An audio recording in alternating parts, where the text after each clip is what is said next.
como el 6 de junio. No, son semanas alternadas. Ujú. Por eso, repito, el 12, el 19 y el 26 de mayo hay laboratorio y el 2 de junio. Cada grupo va a hacer 2 laboratorios de acuerdo a la semana que le toque estar presente. ¿Estamos claros en casa? Sí. Vale. Para así después no me dicen es que yo no sabía, ¿verdad? Laboratorio que se pierde pues ya no se repone.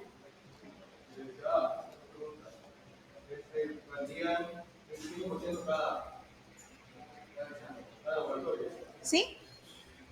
Cada actividad. Ustedes dijeron que la participación ya no querían que tuviera, entonces vamos 25 y 25. ¿Perdón? El laboratorio de ahorita es una actividad y la tarea que me mandaron es otra actividad. La situación es que algunos no me mandaron la tarea. Ese ya es problema de ellos. En el caso de ya este periodo que vamos a iniciar sería igual 25 y 25 cada laboratorio, ¿verdad? Significa que hay que estudiar más. Las notas que están en el parcial a mí me desilusionan. Yo diría que no han querido retomar en general el ritmo de estudio otra vez. Para venir a hacer un examen presencial hay que tener cosas de memoria y hay que estudiar unos 4 días antes de la evaluación, no un día antes. Eso lo hacían en el colegio y salían bien y tienen 2 años de no hacerlo porque solo eran tareas y por eso es que todos se graduaron. Ahora en la universidad no, tenemos que volver a sentarnos, ya sea sacar cuestionarios, sacar apuntes importantes, aprendérselos para venir a hacer el examen. Es la única forma como para poder reponer esas notas. Yo les dije a ustedes el primer día de clase, me parece, que estas materias son para llevarlas con 9 y 10 porque son fáciles. Solo es de estudiar, memorizar y venir a responder. Poner los ejemplos que hablamos aquí en clase. Pero si eso no lo hicieron, quiere decir que se desperdició todo el segundo periodo. Tengo notas de 0, de 0.5, de 0.6. Ahí han perdido una gran cantidad de notas. Yo no sé cómo venían en el primer periodo, no sé. Pero ahí está cada quien que tome una actitud diferente ya frente a los exámenes para reponerse. Porque sería feo que varios dejaran estas materias que son de las más fáciles que van a llevar. Es la disciplina en el estudio la que no está, porque a veces incluso estamos aquí en clase discutiendo y algunos están en el teléfono. Los que yo puedo ver aquí, los que están en casa a veces ni están ahí, porque yo ya les he hablado y les he preguntado y no responden y cuando aparecen dicen, ¿cómo dijo? Es que no escuché, es que el internet me falló. Esa es mentira, pues. No han estado y no han estado en la clase. Todas esas cosas que las han descuidado es el reflejo de las notas que hoy estoy entregando. ¿Verdad? Porque yo no les he preguntado nada que no hayamos visto en clase, no les he inventado ninguna pregunta, a menos que, si usted cree que yo le puse una trampa, me gustaría que me dijera, pues, para no volverlo a hacer. Porque la idea para mí como docente no es poner preguntas para reprobarlo, es poner preguntas de las que hemos visto para saber si las estudió y se las aprendió, nada más. Si usted se aprendió todo, usted sale bien, ¿verdad? Entonces eso para mí sí es bastante importante. No sé si de parte de ustedes, tanto en casa como acá, hay algún comentario que necesiten hacer o algún error que yo haya cometido a lo mejor en este segundo periodo que les impidió a ustedes el mejor aprendizaje, porque estamos todavía para poder mejorar. Y sí me gustaría que lo habláramos si es que existe.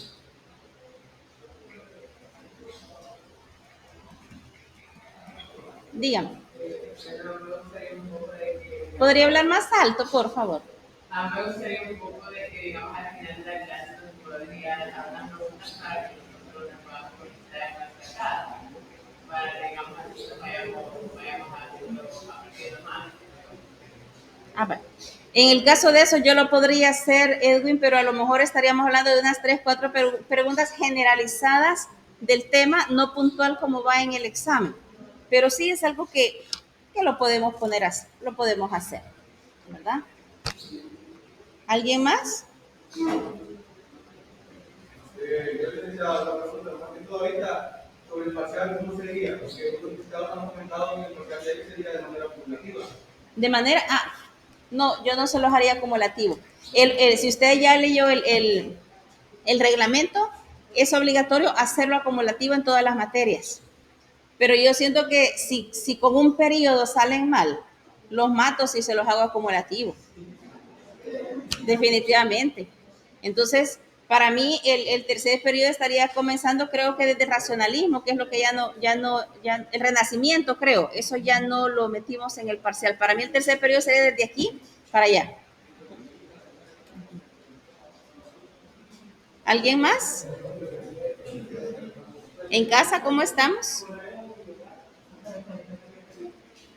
Todo bien, Lili. Fíjese que yo le tenía una pregunta que es un poco salida del tema, pero quería saber para cuándo son los cuestionarios de renacimiento. Eso como se supone que ya los tienen hechos, Andrea, ya tienen que tenerlos listos para enviármelos. Eso podría ser algo. Como están haciendo cuestionarios, ¿verdad? Entonces los cuestionarios les puedo dar el 10%, 20 y 20 a los dos laboratorios. ¿Sí? Gracias por recordarme los cuestionarios. ¿Sí? Terminamos ese tema todito. Yo no creo. Yo creo que ese tema no lo terminamos, solo lo dijimos nada más, solo lo comenzamos. Entonces, ese sería el primer cuestionario para esa tarea. Fecha, no le voy a poner todavía, Andrea, porque mejor preferiría que en una sola entrega me manden los 2 o 3 cuestionarios que sean. Pero sí vayan haciéndolos y teniéndolos ahí para que luego el otro sea como continuación. Cuestionario 1, cuestionario 2, cuestionario 3. ¿Sí? ¿Estamos claros con los demás? Porque solo Andrea parece que está en clase. Emerson, ¿le escuchamos? Una pregunta, los cuestionarios para este periodo serían desde el Renacimiento, ¿verdad? Me parece que sí, porque ese es el primer tema para este tercer periodo. Ok, muchas gracias. Bueno. Bien, si no hay más, comenzamos ya. José David. Fíjense que yo ayer estaba revisando la plataforma, ¿verdad? Y para esta semana nos ha dejado ahí una herramienta para hacer una entrega de algo. No sé si usted ha cometido un error, quizás. Dice segundo parcial, notas, y es como una herramienta para mandar algo. No, ese segundo, no. Yo les dije que yo iba a habilitar esa herramienta para que Moodle me habilitara la columna para poder poner ahí las notas del segundo parcial. Entonces, yo tengo que habilitarlo como tarea. Si no lo habilito como tarea, no me lanza esa columna para yo poder poner las notas. Bueno, está bien entonces. Bueno. ¿Estamos bien? Igual voy a hacer con los laboratorios. Voy a habilitar subida de primer laboratorio para poder poner la nota de primer laboratorio, de segundo también. Entonces, ¿creen que comenzamos, verdad?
Bien, tenemos el Renacimiento, si se recuerdan.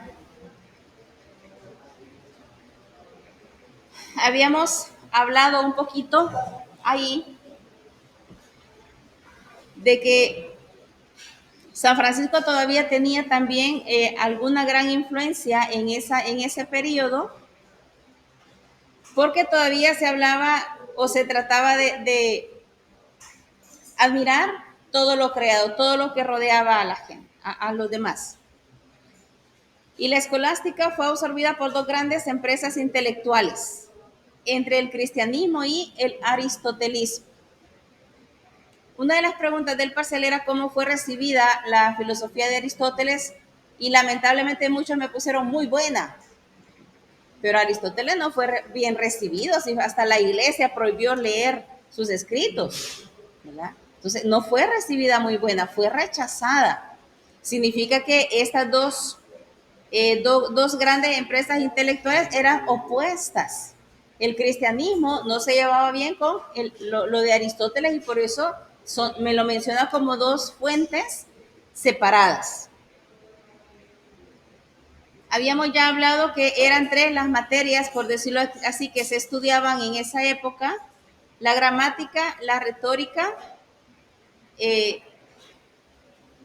y la dialéctica, aunque había decaído, pero la dialéctica todavía seguía siendo una. Esto lo hablamos la vez pasada. En el Renacimiento hubo una gran protesta, ¿verdad? Un rotundo no a lo que había llegado a ser la filosofía escolástica en ese momento. Quiere decir que inicia con el rechazo a todo lo cristiano o todas las leyes cristianas que estaban en ese momento. ¿Cuál fue la actitud de los primeros renacentistas?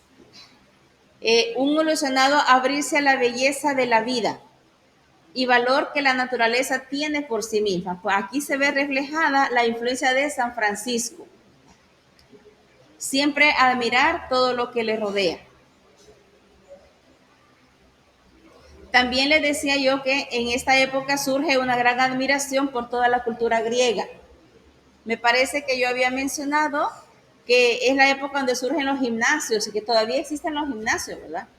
Que ahí las personas van a cuidar su físico, y por eso es que les ponen espejos, para que se admiren su cuerpo. Todo eso viene de la cultura griega. Si vemos nosotros esas películas, me imagino que ustedes en Navidad más de alguna película de ese tiempo vieron cómo se veían a los personajes romanos y griegos. A los hombres generalmente los vemos un poco afeminados, y podríamos decir es que eran afeminados. Podría ser que no, podría ser que fuera la cultura griega la que estaba ahí, por eso se preocupaban por su cuerpo, por su vestimenta, por adornarse la cabeza con flores, etcétera, anillos, porque era el total culto a la belleza, al cuerpo. Es la época también de varios pintores, como Miguel Ángel, Rafael, Leonardo da Vinci. Quiere decir que toda la belleza y todo el arte que se podía producir es en esta época donde surge.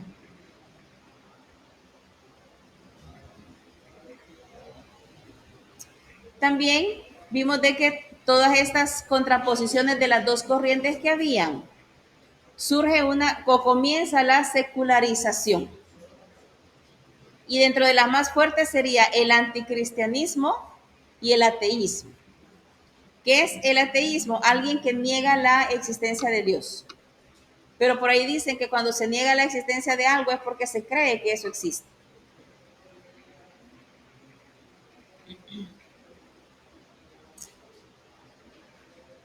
Veamos qué más hay por acá. ¿Se recuerdan? Yo no sé si esto lo hablamos, que uno por eso le he puesto acá número 1, como de las primeras cosas que se dio, es como un total reclamo o rechazo a cómo la iglesia estaba dirigiendo la sociedad en ese momento. La iglesia era la que tenía en sus manos toda la justicia.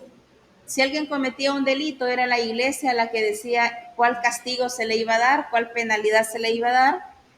Época en la que se quemaba viva a las personas que se les acusaba de hechicería, por ejemplo. ¿Quién condenaba todos esos castigos? Era la Iglesia Católica.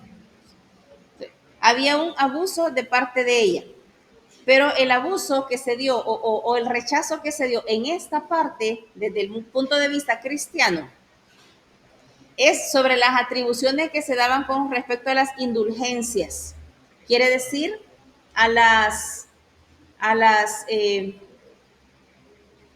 cuando uno se confiesa que le deja el Padre? Se me olvidó esa palabra. ¿Cómo se llama? Exacto, gracias. Se me había olvidado la palabra. Con respecto a las penitencias. Con las indulgencias era con respecto a las penitencias. Eso creo que ya lo hablamos, que se había vuelto una corrupción. Que las penitencias que dejaba la iglesia eran como para avergonzar públicamente al pecador. Pero prácticamente el pecador le pagaba a alguien porque Exacto. Por eso es que hubo cierta corrupción, porque surgieron personas que su forma de vivir era que me pagaran por yo hacer la penitencia de alguien más. Porque debían de cargar en un cartel el delito que había, la pena o el pecado que habían cometido y andar haciendo su penitencia y que todo el pueblo los viera. Ya de esa forma se cumplía la penitencia, pero nadie sabía quién era el pecador. Entonces, eso era cosas que no les parecía. La iglesia es la encargada de los sacramentos y la gracia, pero también había abusado de ella. Por eso le dice acá que la penitencia tiranizaba los espíritus y falseaba la pura intimidad, porque no tenía caso que alguien cometiera un pecado si alguien más iba a cumplir esa penitencia. Entonces así quizás hasta era bien fácil pecar, ¿no? Por media vez tuviera dinero para pagar por la indulgencia, no había problema. Y el iniciador de la decadencia de todo este rechazo fue Martín Lutero, que era un sacerdote agustino. Él, dentro de sus protestas, por eso es que a los hermanos separados de la Iglesia Católica se le llaman protestantes. No es protestante por ofensa, sino que surgen con Martín Lutero por sus protestas, ¿sí? ¿Cuál fue una de ellas? Que la Sagrada Escritura debía interpretarse cada quien como lo entendiera. Nadie tenía que decirme cómo interpretarla, sino que cada uno que lo leyera tendría que saber qué le dice Dios e interpretarla a su manera. Es esa la razón por la cual, si usted ha tenido la oportunidad de asistir a varios cultos, por ejemplo, un par de cultos el mismo día, va a una iglesia, el pastor le lee la lectura que él escogió y va al otro lado y el pastor va a elegir otra lectura totalmente diferente, cosa que no ocurre todavía hasta hoy con la católica. Donde quiera que usted vaya a misa van a leer las mismas lecturas, la misma explicación, pero en el caso de los protestantes no. Cada quien interpreta la Biblia según lo que sienta, según lo que sienta. Exigía libertad de pensamiento. El segundo consistió en desposeer al cristianismo de su necesaria estructura dogmática y jurídica. No le gustaba a Martín Lutero las leyes rígidas que tenía la iglesia. Una de ellas el celibato, porque Martín Lutero estaba de acuerdo en que el que fuera pues consagrado a Dios se casara y tuviera su familia. Cosa que todavía en la Iglesia Católica se mantiene, que el que está consagrado, toda su atención debe estar a la iglesia y su trabajo pastoral. Pero Martín Lutero decía que no, que tenía que casarse o decidir, ¿verdad? Y en cuanto a las indulgencias también, ya no teníamos que confesarnos con cualquier persona, simplemente directamente con Dios, ¿verdad? Aunque la historia cuenta que Martín Lutero murió confesado. En su lecho de muerte, él pidió a su amigo el pastor que le buscara un sacerdote y que lo metiera por la ventana o por donde fuera, que nadie lo viera. La sorpresa de Martín Lutero fue que ese pastor le dijo: no te preocupes, que yo soy sacerdote y te voy a confesar. El que es sacerdote no deja de serlo jamás. Lo único que no lo ejerce, pero en un caso de lecho de muerte sí puede confesar. Entonces Martín Lutero murió confesado, pero antes de Martín Lutero murió su mamá. Y eso lo cuenta la historia, eso no lo van a encontrar acá. Dice que la mamá de Martín Lutero en su lecho de muerte le preguntó a su hijo si era correcto lo que él había dicho, que no se confesaran, que podía morir sin confesión, porque ella no quería morir en pecado. Entonces Martín Lutero le dijo que sí, que había sido una de las cosas en las que él se había equivocado y que él le iba a buscar un sacerdote. Se lo buscó y su mamá murió confesada. Obviamente se había crecido tanto lo de Martín Lutero que no se atrevió a admitir públicamente que se había equivocado en eso. Veamos qué más hay por acá. Aquí me habla de los concilios. Ya les había explicado que los concilios son la reunión de las autoridades de la Iglesia Católica para hacer reformas a sus leyes, ¿verdad? Donde pueden quitar unas o pueden poner otras de acuerdo a las necesidades que se podían dar.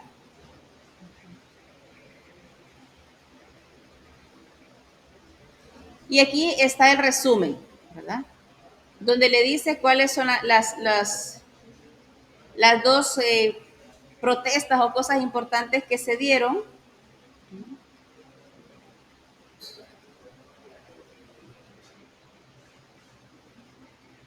No sé si hay comentarios con respecto a esto. ¿Estamos bien? Todo bien. Bueno, gracias. Vamos a...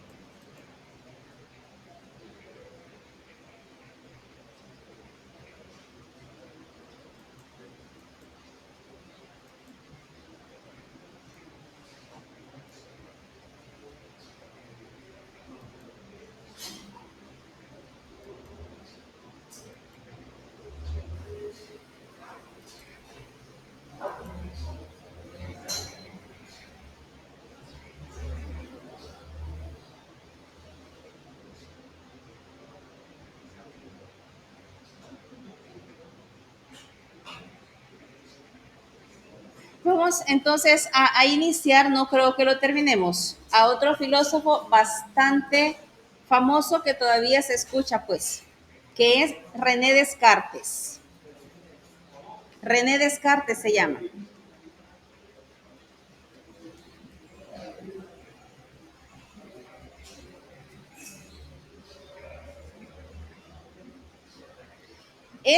Yo sé que no lo han leído porque lo acabo de habilitar en la plataforma.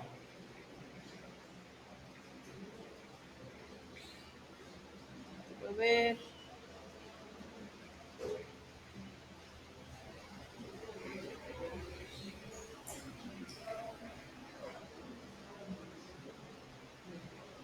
Vamos a leer esta página de René Descartes y de esta vamos a llegar hasta acá. No sé si me lo pueden ver aquí. Entonces ahí me gustaría que alguno se ofreciera a leerlo, por favor, ya sea en casa o aquí. Edwin, lo escuchamos. Sí, acérquese para que así le escuchen. La época renacentista es, en el orden del pensamiento, una época de crisis y de reacción, en la que se debaten aquellos discursos negativos, antiescolásticos, que señalamos al principio. En el campo de la filosofía se realizan solo escuelas de fondo literario, en las que se restaura y cultiva el Platón y el Aristóteles originales. Con su propio espíritu, el hombre moderno necesitaba, sin embargo, apoyar el marqués en una concepción del universo que sustituyera como una fe humana o divina al aristotelismo cristiano. Que 2 ciclos de crítica y escepticismo habían desplazado del aprecio de los hombres. Pero el primer gran filósofo constitutivo de la Edad Moderna no aparece hasta principios del siglo XVII, Sí. con las figuras del francés Renato Descartes. Él recogerá en su concepción el espíritu ambiental y se sentará a las bases de la mentalidad racionalista. La figura de Descartes, que los números también No, no. simboliza la de filósofo moderno, por oposición al medieval. No se trata ya de un clérigo, sino de un noble dedicado a las armas y a las letras.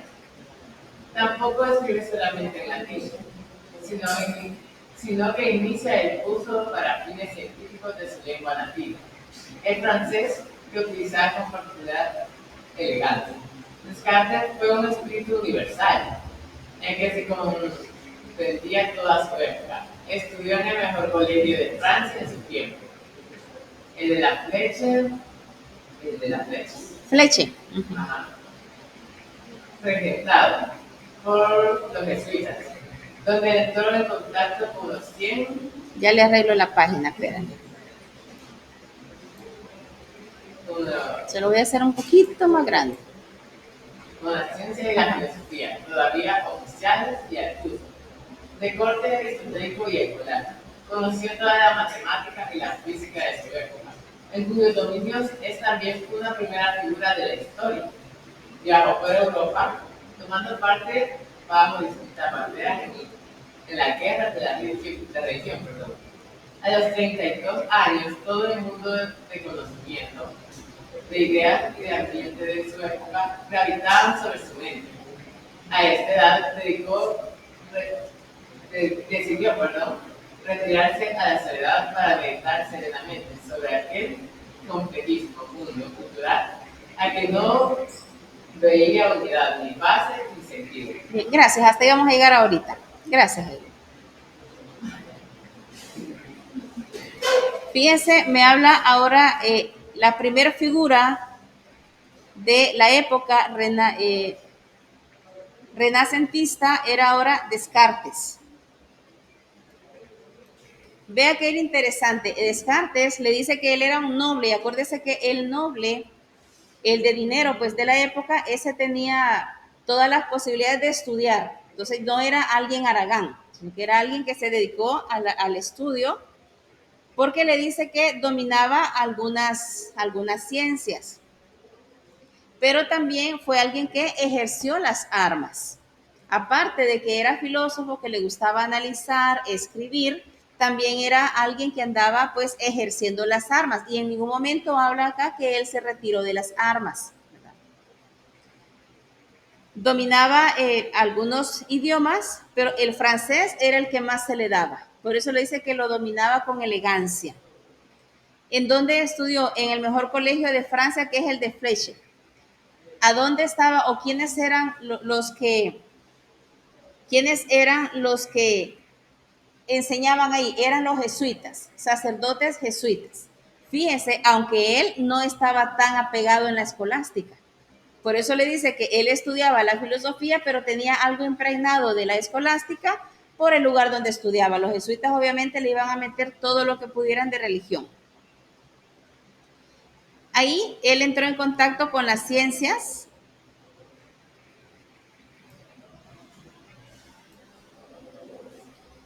y le menciona qué es lo que dominó. Mire, la matemática y la física, las dos son materias difíciles, ¿verdad?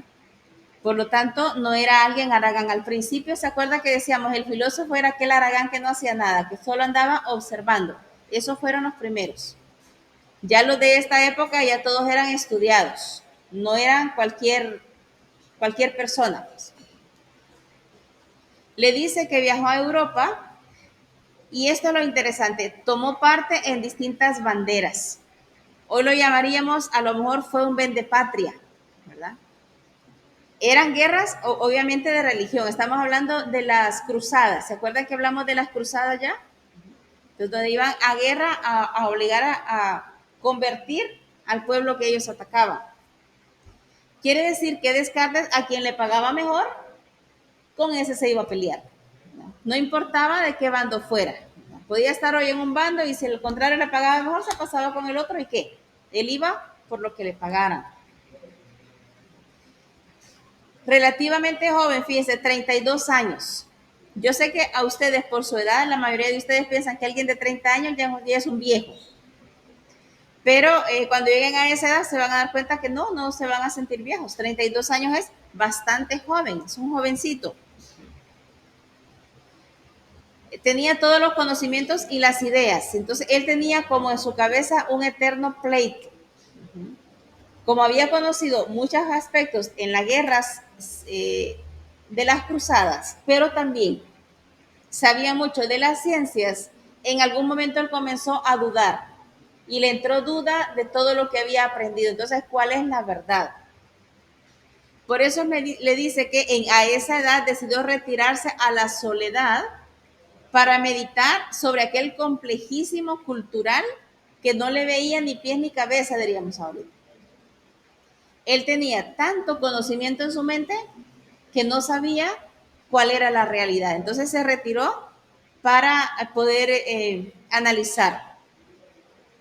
Vamos a seguir leyendo un poco y nos vamos a dar cuenta que surge o vamos a leer algo que usted ya habrá escuchado. ¿Ha escuchado alguna vez de la famosa duda metódica?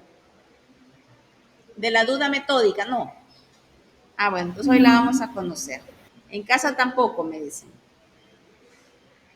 Quiero ver hasta dónde vamos a leer.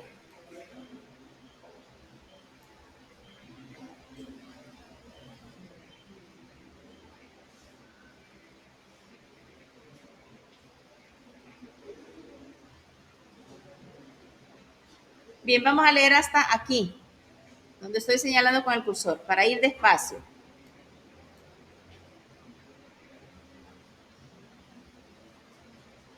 Habíamos leído hasta el sentido, no sé quién me haría el favor de continuar leyendo, donde dice en este momento. ¿Quiere hacerlo alguien en casa y habla un poquito fuerte para que le escuchemos?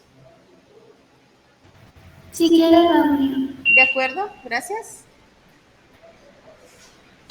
Ahí me avisa si se escucha bien. Sí, ahorita sí la escuchamos bien. En este momento, la vida de su espíritu es una imagen de la atormentada crisis del Renacimiento. Descartes, que conoce la ciencia de su época, la escolástica de sus maestros y la cultura clásica entonces en boga, carece, sin embargo, de su sistema. Sus ideas pugnan unas con otras, desconfía de todo y no puede encontrar un punto firme, un cimiento seguro en donde sustentar un principio y construir. Entonces decide meditar sincera, serenamente, en la soledad de su propio diálogo interior. Es preciso poner orden y empezar por el principio.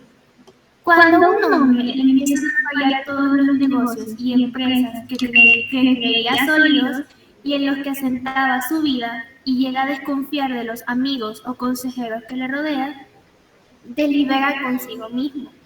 Busca un algo, recurso o amigo que le aparezca indudable por humilde que sea.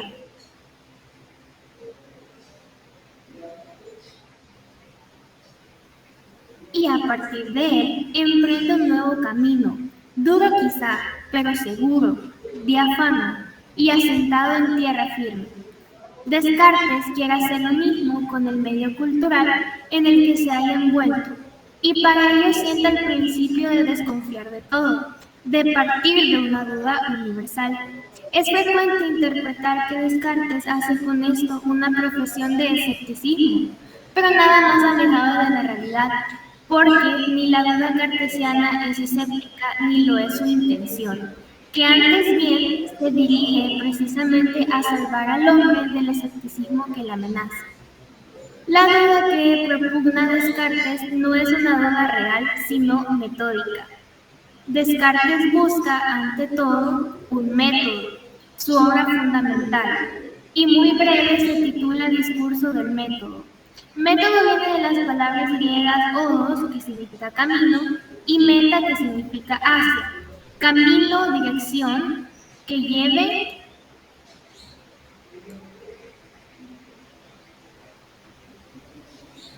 rectamente hacia el fin que se pretende. El método que busca Descartes es el que le conduzca por vía segura y con pasos firmes hacia la construcción de una ciencia, de un saber que ofrezca a la razón las debidas garantías. Así, Descartes no se propone dudar realmente de todo, cosa que es imposible prácticamente, sino obrar como si dudasen todo, dudar universalmente por método. Es como un desposeerse momentáneamente de toda adhesión a cuanto la ciencia o la vida le han enseñado, para ver si entre todo ese confuso y desordenado repertorio de cosas que hay, al menos algo que se salve de cualquier posibilidad de duda y sobre lo que poder construir después del inicio del saber. Arquímedes, dice Descartes, para levantar la tierra y transportarla a otro lugar pedía solamente un punto de apoyo firme e inmóvil. También yo podré concebir grandes esperanzas solo si tengo la fortuna de hallar una cosa que sea cierta e indudable. Todo parece dudoso a Descartes en algún aspecto. Los sentidos nos engañan muchas veces. Aunque así no fuera, tampoco poseemos un criterio para distinguir la realidad del sueño, porque cuando soñamos también creemos en la realidad de lo que vemos. Sin embargo, se detiene Descartes ante una proposición en la que no ve posibilidad de ataque, ni aun para los más refinados argumentos de los escépticos. Esta proposición es su tan conocido: pienso, luego existo. Dudo de todo, pero al dudar estoy pensando, y si pienso, existo. Me capto a mí mismo en la más íntima e inmediata experiencia de mi ser, como algo que piensa y pensando existe. En esta proposición la existencia no se deduce del pensar por vía racional o discursiva, sino que es todo ello una intuición, un golpe de vista en que me aprehendo como un ser que existe pensando. Este será para Descartes el asidero firme, el punto de apoyo sobre el que pueda construirse el sistema del saber. Bien, quedémonos hasta ahí, Andrea. Gracias.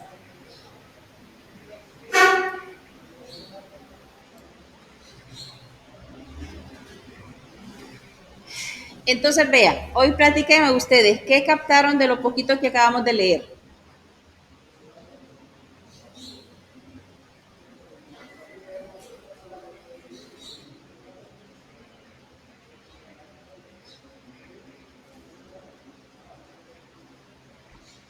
Y en casa también pueden hablarnos.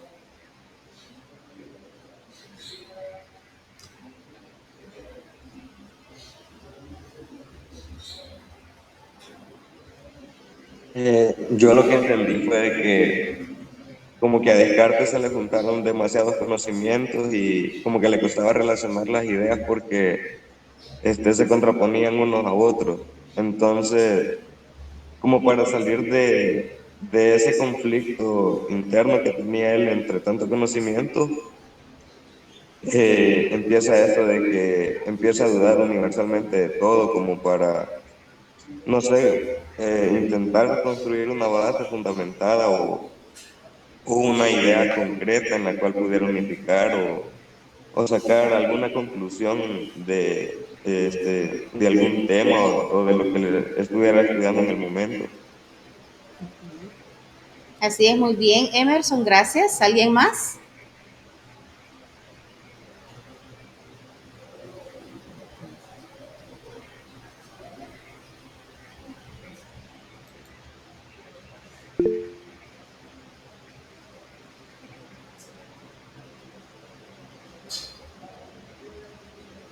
¿Creen ustedes que se pueda desconfiar metódicamente?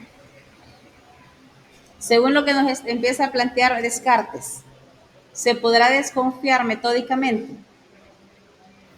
Pues sí, porque él no era como que quería dudar de todo, sino que como se le juntaron las ideas, él lo único que quería era encontrar un punto en el conectar, o sea, de cómo conectar, pero en sí él no quería dejar de lado sus creencias, entonces tuvo que encontrar un método para poder conectar todas esas ideas que tenía mezcladas. Así es, las dos participaciones están buenas en el sentido que él tenía muchas ideas y muchos conocimientos en su cabeza y de repente sentía como todo enmarañado, que todo le iba a hacer a lo mejor cortocircuito en ella. Y entonces quería buscar un punto de conexión entre todo lo que él conocía. Y para querer él buscar ese punto de conexión, fue que él dijo, entonces voy a irme a la soledad y voy a pensar como que esto no existiera, ¿verdad?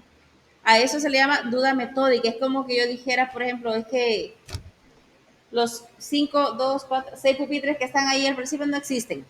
Hagan como que no existen. Y entonces usted se mueve en todo el salón, usted se sienta donde quiera, pero en esos no, porque en teoría no existen. Pero los estamos viendo. Entonces, eso sería una duda metódica. No sé si alguna vez usted ha estado en una encrucijada donde a lo mejor tiene que tomar una decisión o dar un punto de vista de algo X y de repente hay un punto que a usted le está molestando. Entonces digo, voy a quitar eso de mi mente, voy a hacer como que no existe, voy a analizar lo que sí tengo. Desde el momento en que decimos esto, voy a hacer como que eso no exista, entonces estamos ya aplicando lo de Descartes, una duda metódica, que esa duda lo único que hace es ayudarnos a poder clarificar lo demás, poder analizar bien lo que sí entiendo para cuando ya lo he analizado y acertado, ya puedo yo meter lo que me tiene o lo que me hace cosquillas, decimos en buen salvadoreño, para poderlo analizar lo mejor posible.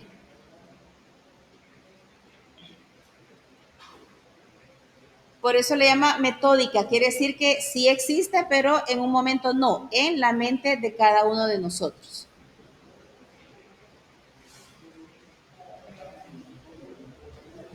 Y aquí me fui para, aquí estoy.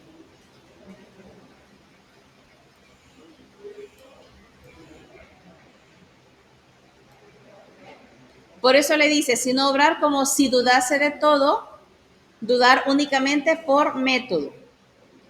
Esto que está acá, no sé si ya lo habían escuchado, pienso, luego existo. Es una frase bastante famosa de Descartes, ¿verdad? Pienso, luego existo, porque él entró también en eso. Bueno, ¿será que existo y porque existo pienso o será que primero pienso y luego existo? Es como la famosa duda que dice, bueno, ¿qué fue primero, el huevo o la gallina? Más o menos así es, ¿verdad? Porque él dice, dudo de todo porque al dudar estoy pensando. Y si pienso, entonces existo. Es como de esos filósofos que en algún momento nosotros creemos que están locos, ¿verdad? Que están como arrebatados. Quiero ver hasta dónde vamos a leer, ya no quiero avanzar mucho. Eso que ya.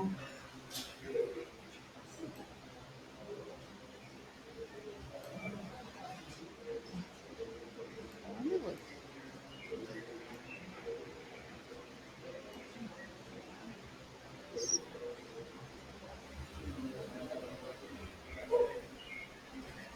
Ahí se me repitió la página.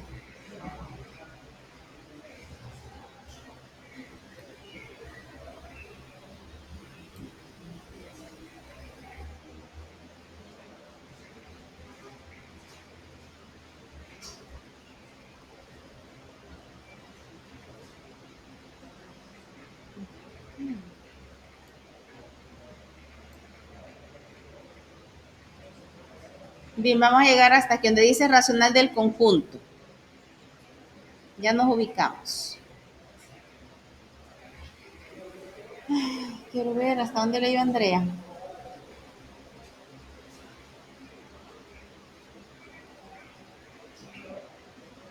Leí hasta el sistema del saber.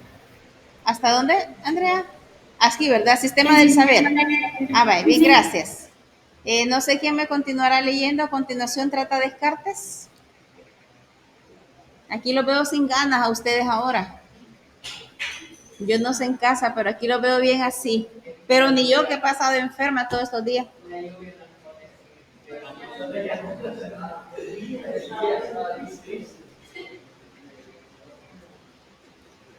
Yo no quiero leer porque entonces me acabo en la garganta.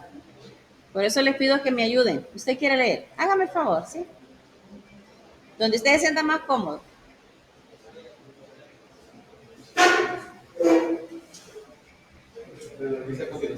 Sí, a continuación. Por favor, póngale un poco de atención porque aquí como que empezamos a ver un poquito de Descartes un poco confuso. Pero si ponemos atención, no. A continuación, trata Descartes de descubrir lo que hace a ese principio. A diferencia de todos los demás, es inviolable a cualquier género de duda. Y le encuentra en el hecho de ser evidente. Una idea es evidente para Descartes cuando se presenta al entendimiento como clara y distinta. Clara es, Ahorita se la arreglo. clara es aquella idea separada, bien delimitada de los demás.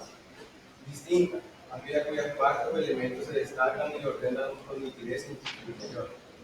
Descartes encuentra, pues, la capital de una idea de la cabeza clara. Espéreme, permítame, quiero ver quién tiene abierto el micrófono. No, ya lo cerraron, ¿verdad? ¿Ah? ¿A dónde está?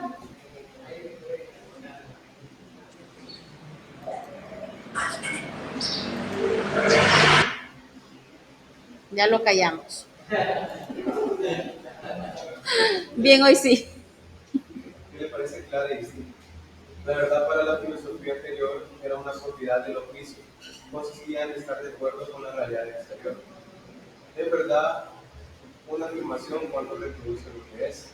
El criterio para conocer la verdad estribaba con aquella evidencia objetiva. Esto es, en una claridad del objeto exterior, que lo hace reproducible en un juicio sin temor a errar. Pero Descartes, en su duda universal metódica, había encontrado motivos para dudar de la misma existencia del mundo exterior al sujeto de lo que piensa. El criterio primero de verdad para significar esta condición a aquella primera idea indudable no será, pues su adecuación con el mundo exterior sin una propiedad de la misma idea. Así, a partir de Descartes, el pensamiento filosófico se encierra en el sujeto y capta el ser y la verdad en el sujeto mismo. De su propia razón, con lo que, naturalmente, se aspirará a concebir a todo el universo como racional, es decir, con la interna necesidad que caracteriza a las ideas evidentes en sí mismas. En el discurso del método propone Descartes varias reglas para bien dirigir la razón y buscar la verdad en las ciencias. En ellas se halla como en germen toda la concepción racionalista del universo. La primera exige no admitir por verdadero más que aquello que se presente como claro y distinto, es decir, con las cualidades de la evidencia interior racional. La segunda manda a dividir cada dificultad que se exime en tantas partes como sea necesario para llegar a su resolución. Aquí se halla implicada la tendencia que reconocimos como general en el pensamiento moderno, consistente en reducir todo orden de la realidad a bienes inferiores o más evidentes hasta llegar a la comprensión matemática, esto es racional o necesario. La tercera prescribe conducir ordenadamente el pensamiento partiendo de esos objetos simples o evidentes hasta llegar al conocimiento de lo más complejo, sin salir de esa línea de comprensión racional. Ya vamos para lo último.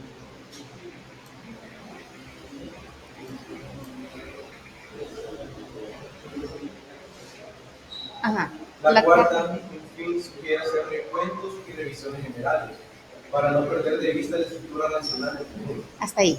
Muchísimas gracias. Bien, ¿qué podemos captar de ahí? No sé si quedó claro cuando estamos frente a una idea, cuándo es clara y cuándo es distinta. ¿Mm? ¿En casa? Según lo que yo entendí, digamos, él en el discurso que hizo, como que propuso distintas leyes, las cuales nos ayudan a distinguir, digamos, a despejar esas dudas de la realidad de las cosas, en la cual nos dice que, por ejemplo, la primera que decía que todo lo que se presenta claramente como es, creo que era, o sea, todo lo que se presenta, digamos, de manera concisa y clara es verdadero, y todo lo que se presenta de manera confusa, digamos, hay que ponerlo en duda y hay que analizarlo más a fondo. Ajá, muy bien. Le habla de una idea clara y distinta. Clara, cuando esa idea clara se refiere a un solo concepto. Solo hay un concepto y nada más. No hay duda. O sea, solo va en una línea, si lo quiere, un solo concepto, en una sola línea, una sola cosa. Y distinta aquella que yo puedo dividir en varias partes. Entonces, clara en una sola línea, una sola cosa, y distinta que la puedo dividir en varias partes. Y así es como él pone su famoso método. Le dice, la primera exige no admitir como verdadero aquello que se presente como claro y distinto. Cuando yo le di su examen la semana pasada, usted vio que constaba de 2 partes. ¿Cuál vio que iba en una sola dirección?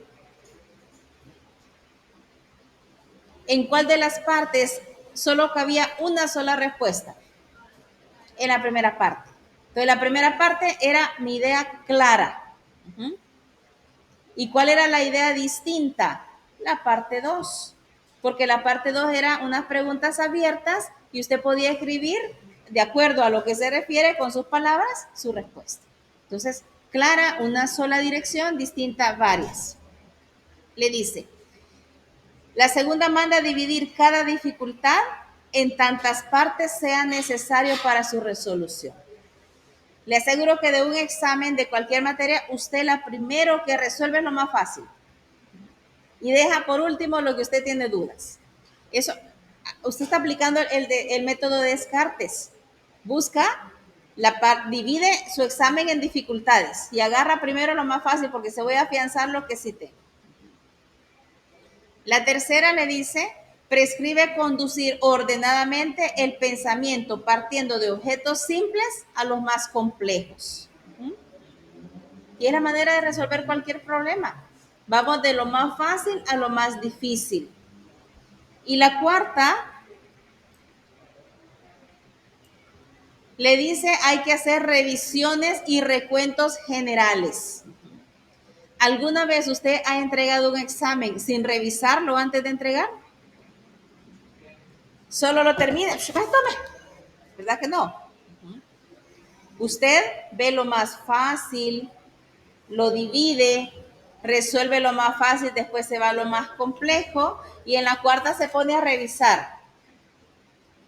Lo que estamos haciendo ahí, sin haberlo sabido antes, aplicando el método de Descartes. Y así es en cualquier problema. Le llega a alguien o 2 amigos con una disputa que ellos se pelearon. Usted primero les dice, bueno, ¿por qué se pelearon? Por la pelota. La pelota es la idea clara. La distinta, digamos. La tercera es, vamos de lo más simple a lo más complejo. Ya se la pongo acá.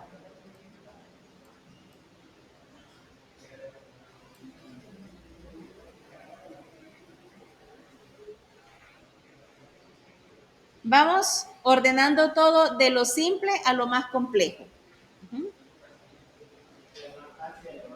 Exacto, de lo más fácil a lo más difícil. Y así lo hacemos en cualquier resolución de problema. Si voy a ser árbitro en la pelea de 2 amigos, yo primero digo, ¿por qué se pelearon? Por la pelota. ¿Y qué más hubo? Hubo trompones, hubo amenazas, y usted dice, este es en la maraña, la idea distinta. Y luego usted comienza a analizarlo poco a poco, primero se lleva a un fulano y después al otro sutano, ¿verdad? Y eso es lo que hacemos. Sin darnos cuenta, aplicamos casi en todo momento de nuestra vida el método de Descartes. Porque si usted no me dejará mentir, ¿verdad? Nosotros todo lo analizamos al final. No quiero ver si lo hice bien. Quiero ver si llegué a la conclusión correcta. Entonces, eso es el método de Descartes. Luego, me sigue ya desde el punto de vista de apoyo que me gustaría llegar hasta acá. Para que usted termine de leerlo en casa, mañana lo vuelva a dar una leída y solo damos la conclusión, ¿verdad? Perdón que los deje ahorita, pero realmente de salud no estoy muy bien y he estado haciendo para sobrevivir toda esta mañana. Solo una consulta.